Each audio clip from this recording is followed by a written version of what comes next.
Landscape is so important to me, to this podcast too, and as many of you will know, I grew up in the county of Sussex, and in my youth walked every square mile of the chalk downlands of East and West Sussex, all along and across those South Downs. It's an amazing landscape with so much in common to that in northern France where I lived on the Somme, and in so many ways these places have become my heartlands for what they mean and represent. This week 110 years ago, the fighting in Delville Wood on the Somme, rapidly becoming known as Devil's Wood to the troops, was reaching a pinnacle with unit after unit rotating through the shattered trees and digging in amongst the rides in what was left of that shadow of a wood in the summer of 1916. And one of those killed here at Delville Wood on the 30th of July 1916 with the 2nd Battalion King's Own Scottish Borderers was Lawrence Grant Robertson. Born in 1877, he came from a wealthy family, had been educated at Westminster School in London and then trained as a chartered accountant. Originally he'd been with the Army Ordnance Department in 1914, but sought a transfer to the infantry and joined the King's Own Scottish Borderers, fought at Lewes and fell on the Somme. Sadly, his body was never found, like so many in that Devil's Wood, and he's remembered in stone on the Chiapval Memorial to the missing. Later, his brother Norman Cairns Robertson of the 2nd Battalion, the Hampshire Regiment, died as a prisoner of war in Germany in June 1917, and devastated by their loss and keen to memorialise them, a third brother, William Alexander Robertson, gave £50,000 to the National Trust just after the war, a staggering amount for that time, for them to acquire property within reasonable easy access of London. This was to allow the people from the city to come out and properly enjoy the great outdoors. In the years that followed, 9 properties were purchased with that money, among them a huge area of the South Downs close to Burling Gap in what is now East Sussex. At each site, including on the downs facing the Channel, a memorial in stone with bronze panels records the names of the 2 brothers, mentions when and where they fell, and these memorials act like beacons to the sacrifice which enabled these places to be given and shared by the nation they fought for, with skylarks high above this popular walking route, and in the summer, like now, swifts and swallows darting across the scrubland, feeding on insects. It has become the perfect meeting place of past, present and future, a kind of living memorial to men like the Robertson brothers who gave their all more than a century ago in the Great War. And now for this week's questions. Question number 1 comes from Richard Tatterton. I've today just come back off a 4-day leisure tour, and I have a question regarding the use of land.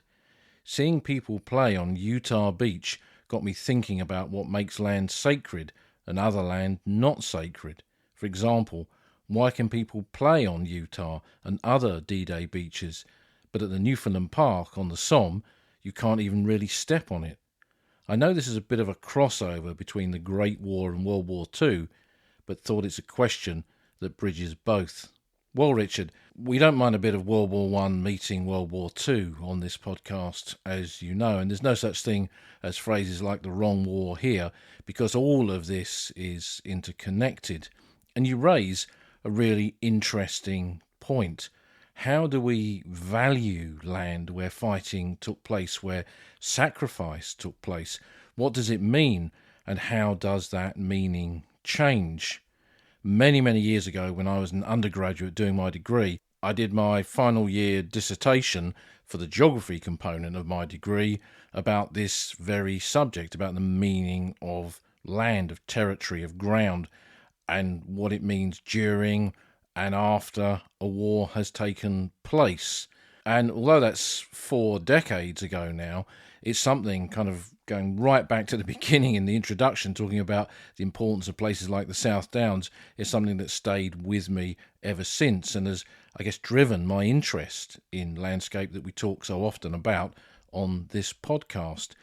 And if we think for a minute about the meaning of ground, during the war itself, it had a military connotation, a military meaning. Ground had tactical or strategic importance and therefore meaning.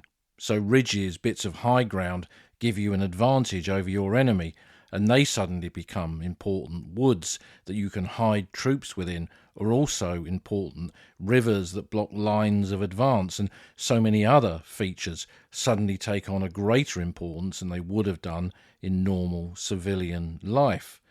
And there's a changing nature of this meaning after fighting has taken place in these areas. The cost of war is then a consideration, because once a unit, once an army, once a nation has shed blood on that ground, that river, that woods, that crossing, that road, that ridge suddenly takes on a greater significance, because it has become a place of sacrifice where men have given their lives to defend that ground, and therefore it must be held, must be maintained almost at any cost. And we see this again and again in the Great War. Ypres is perhaps the ultimate example of it. On a strategic level, it was valueless. It was a bit of flat ground with a few ridges. The hills beyond it, back towards and just across the borders of northern France, were probably better to pull back to defend. But this was the last tiny pocket of Belgium, and Britain had gone to war for Belgium in August 1914 and couldn't give this ground up. So Ypres and the ground around it, that last remaining portion of Belgium that was free of German occupation, had to be and was defended at all and every cost. And 4 years of war cost Britain and the Empire, the Commonwealth today, 250,000 lives. And then the meaning moves on to a post-war world. The fighting is now over, and that ground which had cost so much and had been perhaps shattered by years of conflict became a place of pilgrimage, where not necessarily the men who had fought there themselves, but the families of those who had died came there on these visits, these pilgrimages, to touch a wooden cross, to see a field where a son or a brother or a husband or a father had fallen, and then create a new landscape of memorialization that took on another significance, another meaning, as that landscape was rebuilt and transformed into a place now not just where people farmed and lived and had markets and went about their lives, but a place where there were cemeteries and vast monuments to the dead and to that sacrifice. So that changed the perception of that landscape, not just for those pilgrims, but I guess as well for the people living on that landscape.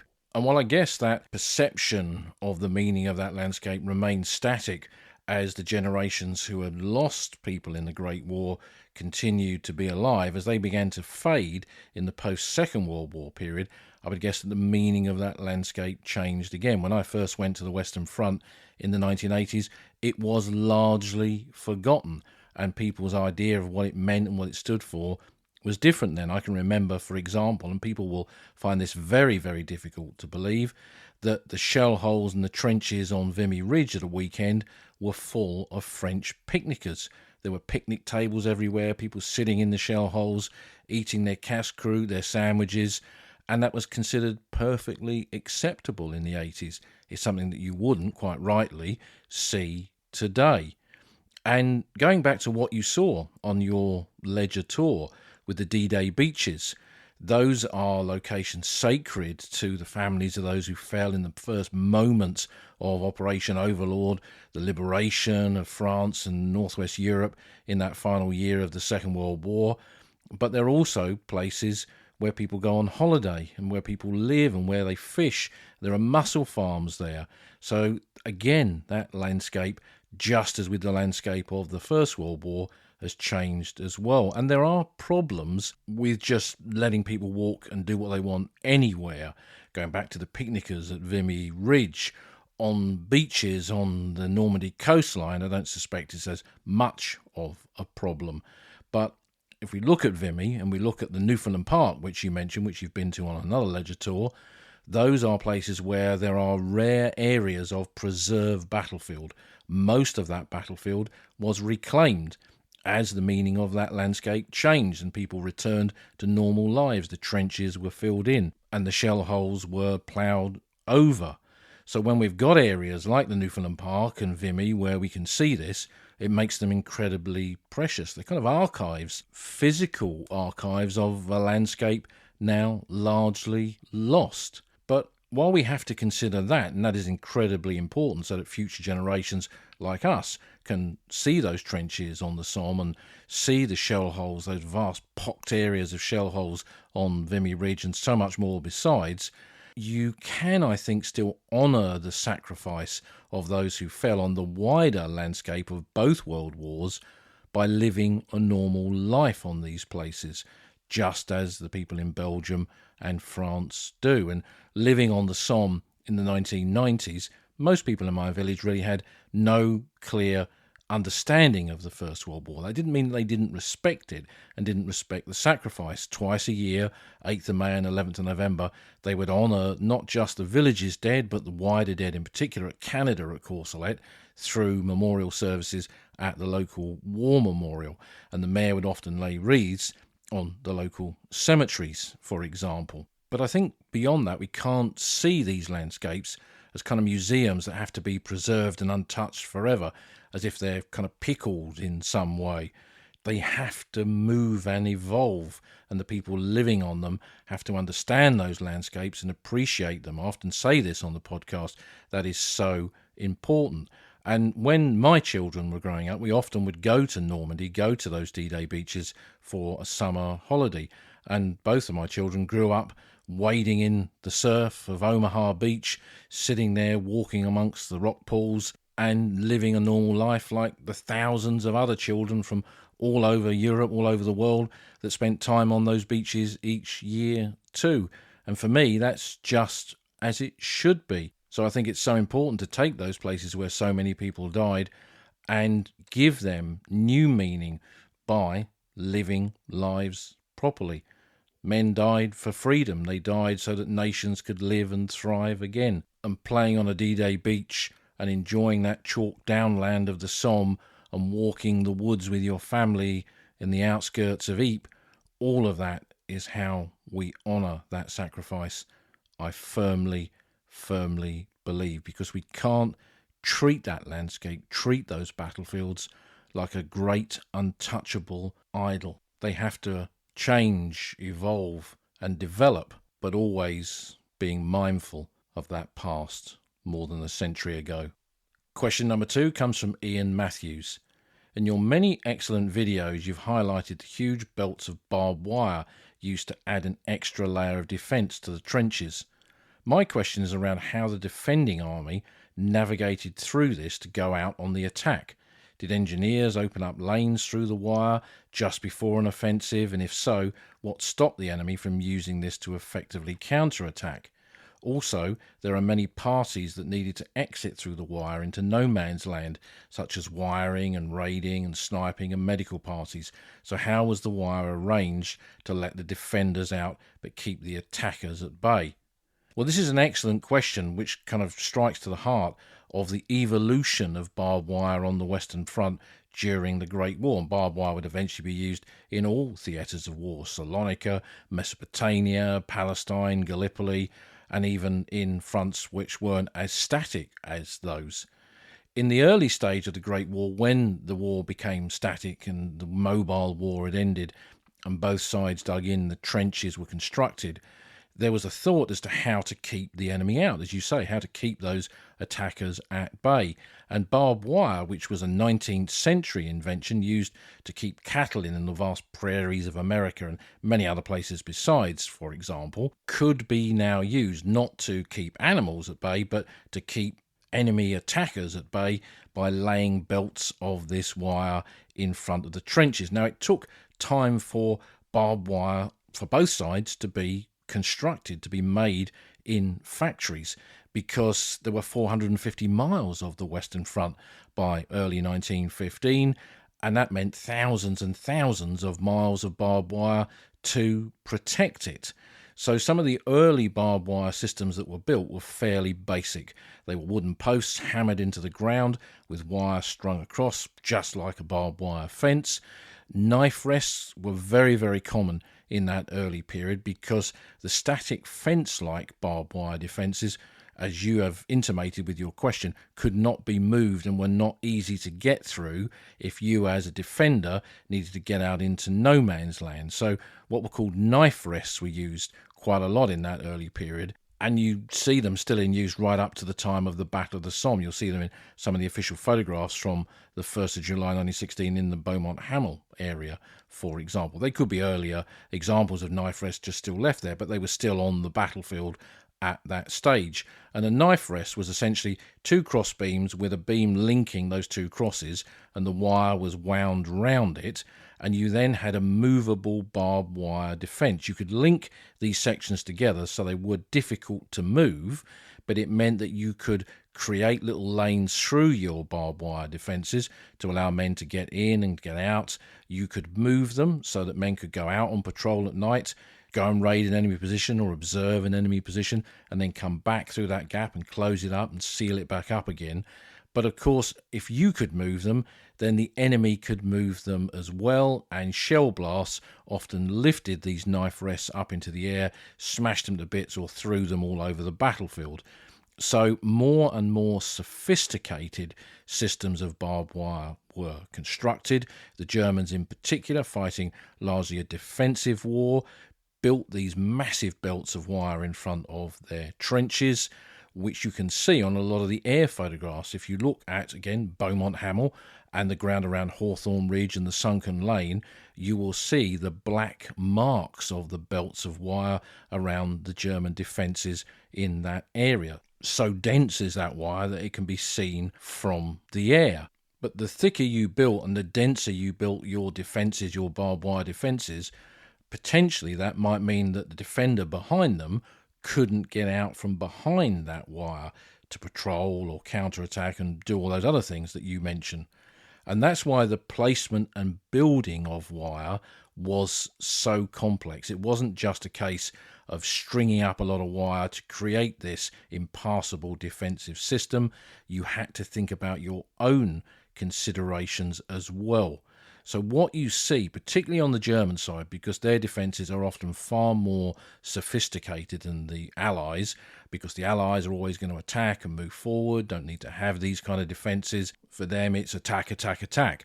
But for the Germans fighting this defensive war, as we've said, they need to sit behind these defences, let the Allies attack them, and hopefully suffer such terrible casualties in trying to get through belts of barbed wire, then they might sue for peace. So by necessity, the German defences are complex and dense, but they're well thought out. So to overcome this inability with a big static line of wire to get out yourself beyond it, the Germans built trenches, saps, tunnels underneath the wire with trapdoors, with exits, gaps. You could pick folds in ground that offered some natural cover, and then you could build in one of these exits through that belt of wire that enabled your troops to go underneath the wire and come out on the other side in no man's land and go about whatever business it was that they had there, to repair the wire, to patrol in no man's land, to go and again observe the other side of the battlefield,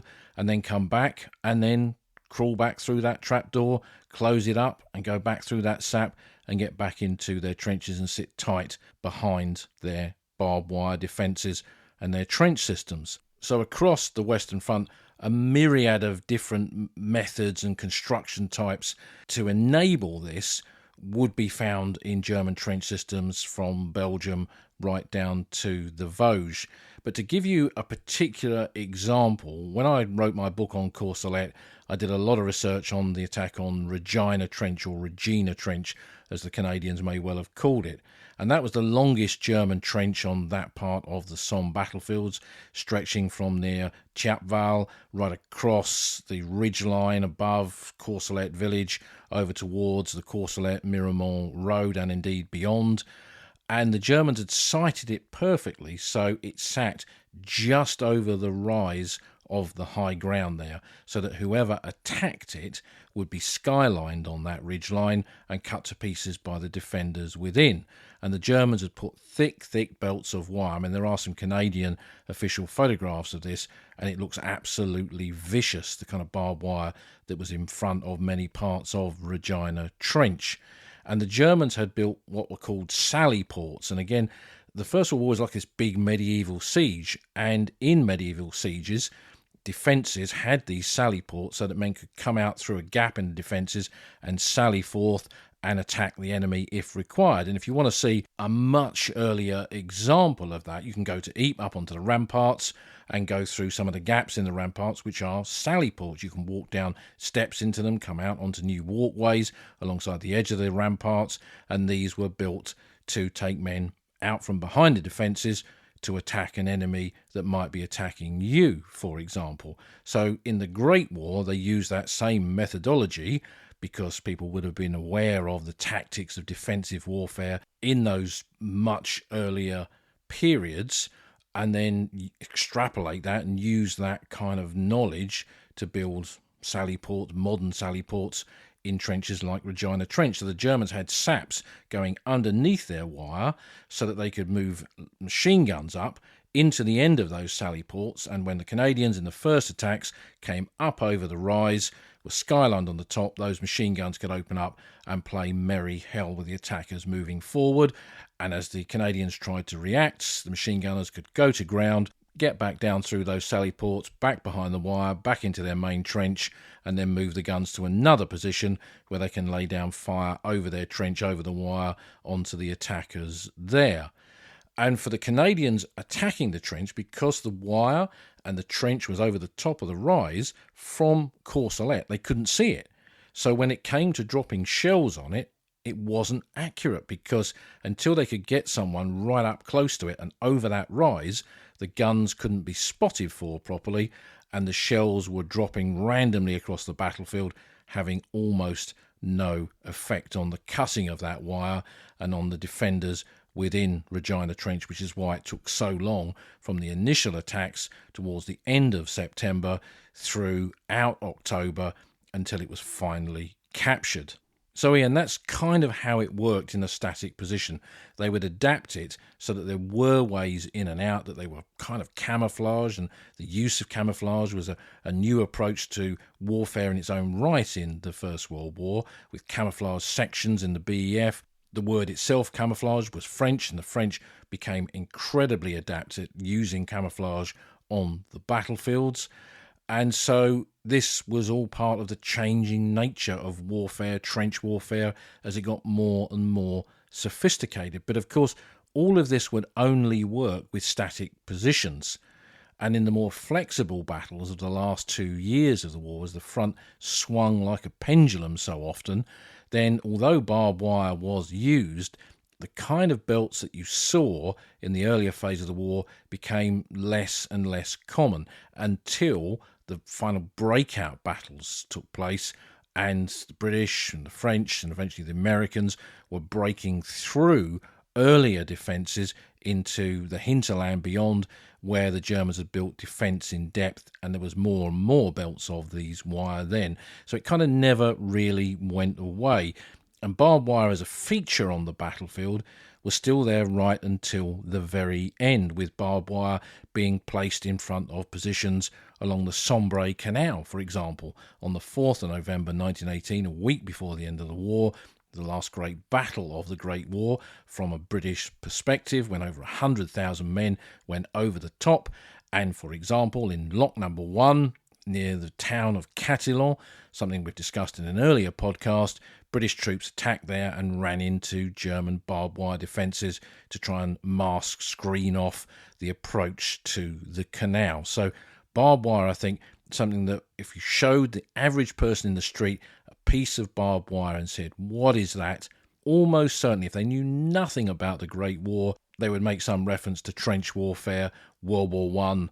And because trench warfare has returned to Europe again with the fighting in Ukraine, barbed wire has once more become a potent symbol of the battlefield more than a century after those vast belts of wire cut across the European landscape between 1914 and 1918.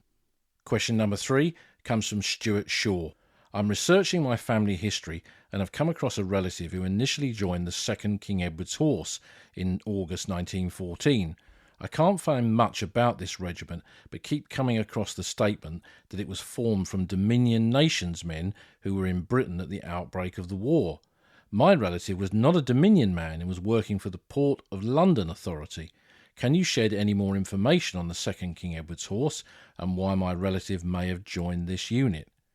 Well, first of all, who were the King Edward's Horse? This was a cavalry regiment officially known as the King's Overseas Dominions Regiment and sometimes the King's Colonials. It was originally formed around about the time of the Boer War, and it was named King Edward's Horse in honour of Edward VII, but it never served overseas before 1914, and at one stage became a yeomanry territorial unit and then part of the Special Reserve. And the Special Reserve was something that was set up in Edwardian Britain in that period before the Great War to bring men in to register for military service, give them some training so that they could be activated, brought into the army as soon as the war broke out. They would be paid for this. They'd have to do training sessions. In some cases, there was an annual camp as well. And then when the war came along, they would be given their call-up papers and joined. So quite a lot of people did do this. Now, that is one way that your relative working for the Port of London Authority could have joined this unit, because it was basically an easy way to earn a little bit of extra money for doing almost nothing. But the stipulation to join this regiment was, as you've discovered, that you had to be from the Dominions. So the first King Edward's Horse was mobilised in 1914. They were the originals. They were under strength despite the Special Reserve, and because of the nature and status of the regiment as a Dominion regiment, many colonials in Britain flocked to join it in 1914. And these were men from Australia, from Canada, from New Zealand, from Rhodesia, South Africa, and colonies in Asia and India. But interestingly enough, when they formed the stipulation for you to be a colonial or a Dominion man to join this regiment, they extended that to the United States of America, which of course had not been part of the British Empire for quite some time, something I'm sure the Americans were very pleased about. But it's interesting that that was an avenue for Americans to join the army, because when America didn't enter the war in 1914, many Americans were not happy about that, and they wanted to do their bit. And the King Edward's Horse offered Americans to join up and serve until America, hopefully, at some point would enter the war.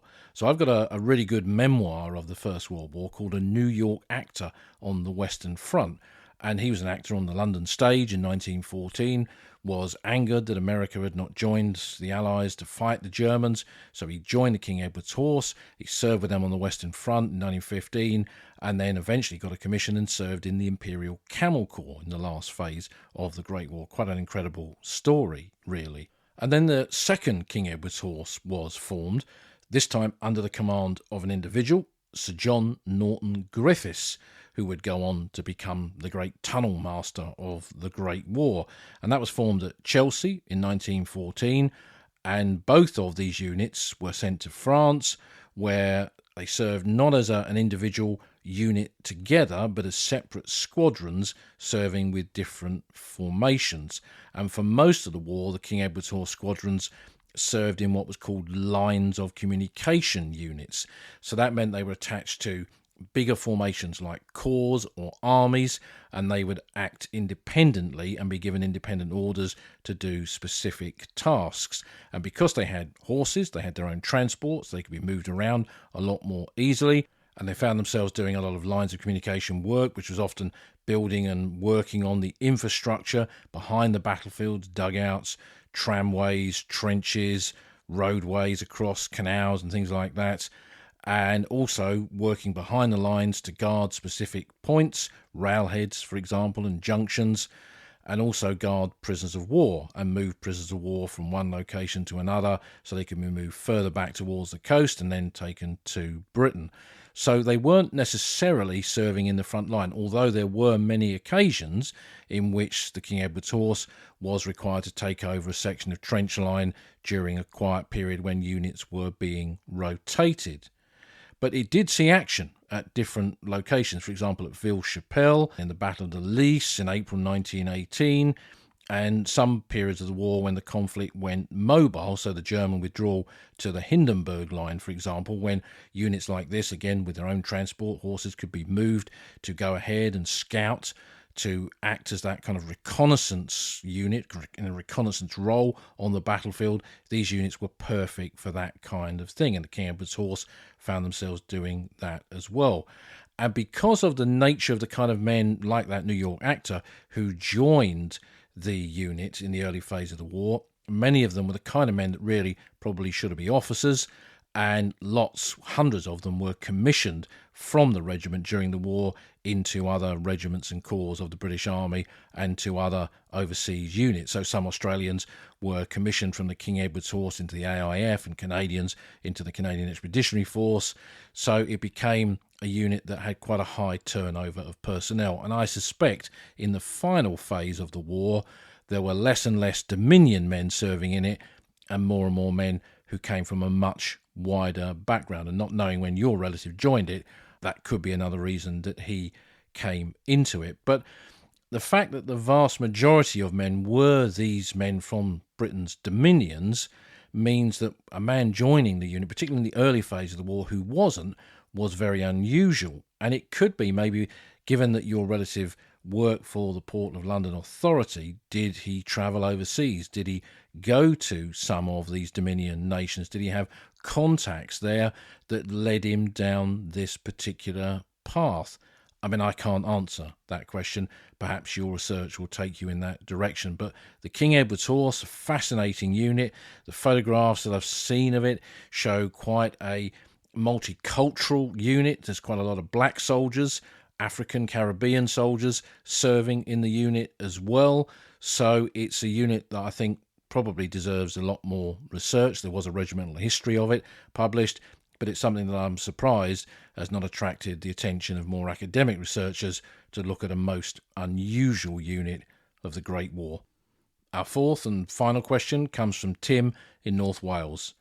When the guns fell silent on the 11th of November, what happened that day and a couple of months afterwards? Where did the soldiers go, and how were they repatriated home? Did soldiers from opposing sides meet in no man's land, and what happened to all the prisoners of war? Also, what happened to the battlefields? How were they tidied up, and how did the French and Belgian people get back to their homes that had been destroyed? Well, first of all, how did the war end on the Western Front on the 11th of November 1918? And I remember many years ago, I think in the 1980s, there was a documentary about this, and it showed some men. They did some reconstruction. They got actors to put on uniforms, and they showed them sitting in a trench with barbed wire, sandbags, shattered no man's land, sitting there kind of looking at each other after 4 long years of war. And then all of a sudden there was silence, and the war was over, and they could walk out into no man's land, and that was it. Now that's a bit of drama, a bit of reconstruction, very fanciful idea of how the war ended. The reality was that on all parts of the British front on the 11th of November 1918, there were no trenches. Trench warfare had ended nearly a month before, with the final breaking of the final phase of the German Hindenburg line in the Battle of the Beaurevoir-Somme line. Beyond that, it was open fields, and the war in those last few weeks had been fighting across those open fields and big chalk downlands to wooded areas, to villages, with house-to-house fighting.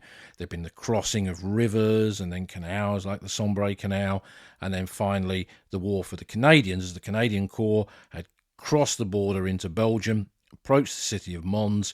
That final phase of the Great War was urban warfare as those troops moved through the city of Mons, some near the station coming in towards the main square of Mons, and others on the far side where the last British and Empire soldier was killed, George Lawrence Price, who died at 10:58, 2 minutes before the armistice came into effect. And he was not in a muddy no man's land with barbed wire. He was not in a trench. He was in a street in the suburbs of the city of Mons. So the war had changed dramatically.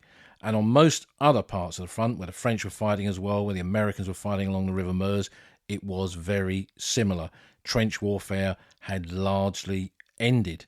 So when the armistice came into effect and both sides had been given notification of this, the British pulled back slightly and other allies did the same, and the Germans began to withdraw from the field of battle, unopposed, because there was now no one who could shoot at them. So they kind of packed up and went home. And this was one of the mistakes that was made by the Allies at the end of the Great War.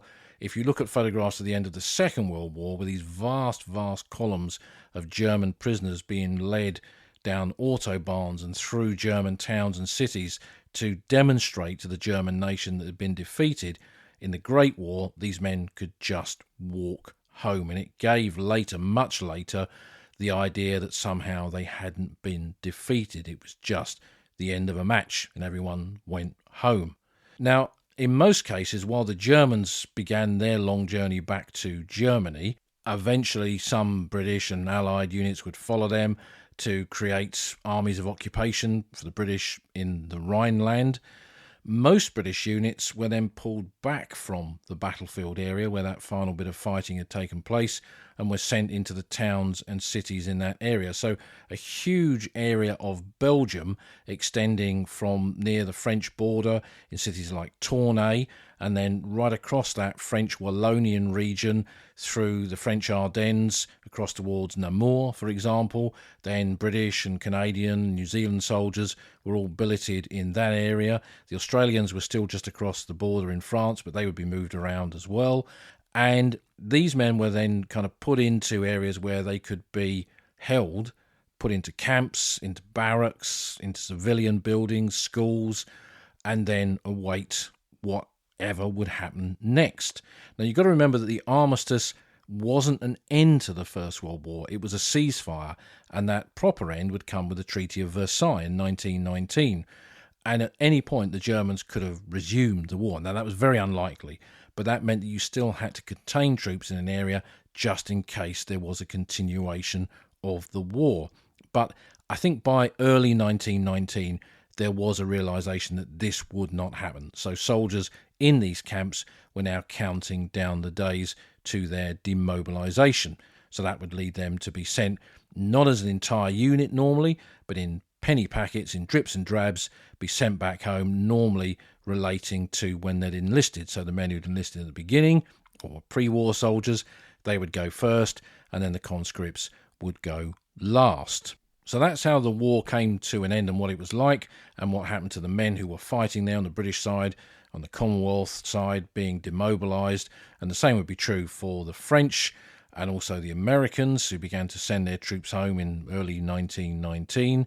On the actual battlefields themselves, it took some time for the civilian population to return, particularly to the areas that had been smashed almost to oblivion by 4 years of bombardment. So when we look at Ypres, which is always kind of the most obvious example to talk about, really, then some civilians did go back in late 1918 after the armistice. But it was a wasteland. There was absolutely nothing there. The city was smashed to bits. The only structures that were in the confines of the city were military ones, which had to be given up to some of the civilians who had returned. But in early 1919, more and more civilians began to come back to places. Now, not everybody returned. If you look at the towns and the villages and the hamlets and the farms right across that landscape of the First World War on what had once been the Western Front, there was a big depopularisation of it in the 1920s. Courcelette, where I lived on the Somme, had nearly 400, I think, population before the Great War, and probably half of that number eventually returned in the 1920s. So not everybody came back.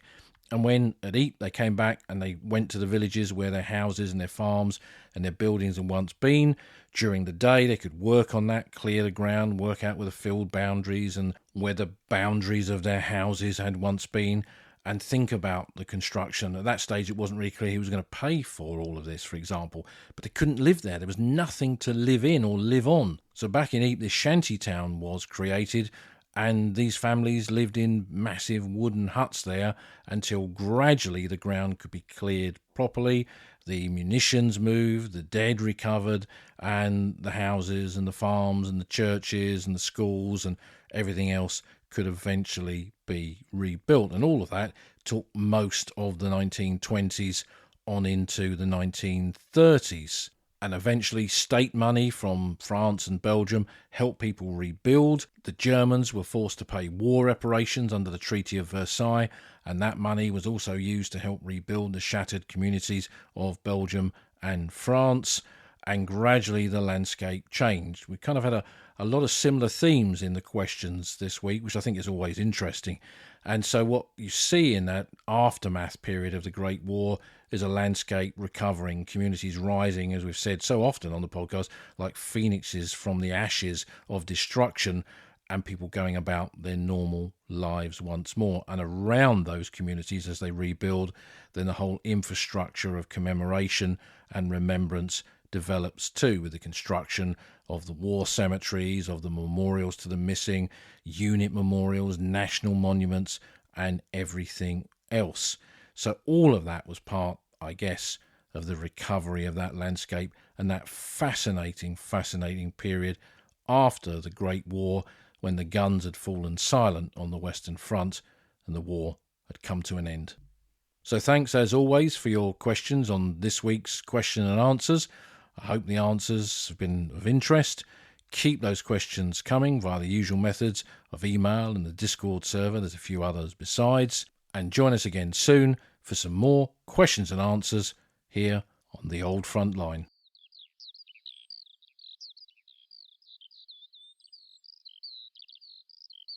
You've been listening to an episode of the Old Front Line with me, military historian Paul Reed. You can follow me on Twitter at Somcorps.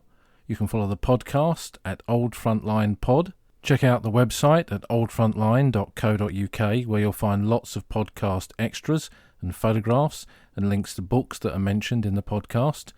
And if you feel like supporting us, you can go to our Patreon page, patreon.com/oldfrontline, or support us on Buy Me a Coffee at buymeacoffee.com/oldfrontline. Links to all of these are on our website. Thanks for listening, and we'll see you again soon.